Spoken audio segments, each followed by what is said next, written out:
Hello, everyone. Welcome to A Garden a Day with Maidenbrock Gardens, where we explore the world one garden at a time. Today is October 25th. Today we are exploring Iowa's only National Trust historic site, Brucemore, in Cedar Rapids, Iowa. Nestled on 26 acres, the house, which now is surrounded by doctor's offices, cookie-cutter neighborhoods, and other entrapments of city life, was built between 1884 and 1886, far outside of the city, as a rural retreat for Caroline Sinclair and her children. At the time, the house was described as the grandest house west of Chicago. In 1906, after her children were grown, Caroline decided to move back to the city and traded houses with the Douglas family, who would give Brucemore its name.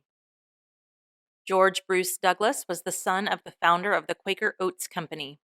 During the Douglas era, the family renovated the house to reflect the popular craftsman style of the time. They also added the greenhouse, tennis court, and pond.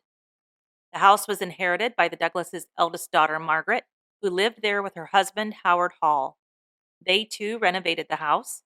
Mid-century modern was popular, and some of their additions might be categorized as a bit eccentric. They transformed the basement into the Grizzly Bar, a Wild West-themed man cave for Howard. They also transformed another space into the Tahitian room, decorated to look like a tropical island. They had no children, but they did raise a menagerie of animals, including a monkey and 3 lions, all named Leo. Margaret Hall gave Brucemore to the National Trust for Historic Preservation. Since 1981, the home and its grounds have been open to the public. The gardens were designed with 3 distinct outdoor rooms.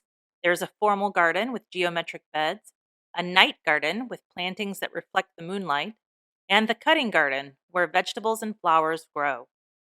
The gardeners at Brucemore change up the gardens each season to provide ongoing interest.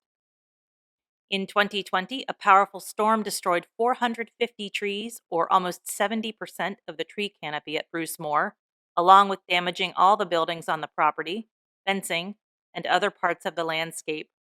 Restoration has been ongoing with plans to continue as funding allows. Brucemore maintains a full social calendar with guided tours, painting workshops, film screenings, art shows, and more. The mansion will be all decked out for the holidays in December, with Christmas tours and possibly even a visit from Santa. The mansion and the grounds have separate opening and closing times. The mansion is open only for designated tours.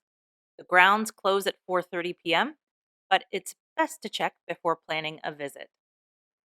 Well, that's about it for today's garden visit. Join me here tomorrow to find out where we're going next. As a reminder, you can subscribe, like, or follow this podcast at any of the podcast listening places. You can subscribe to our mailing list by visiting our website, agardenaday.com, and clicking on the subscribe button. Thank you for listening today and every day. If all goes well, I'll be right back here tomorrow. See you then.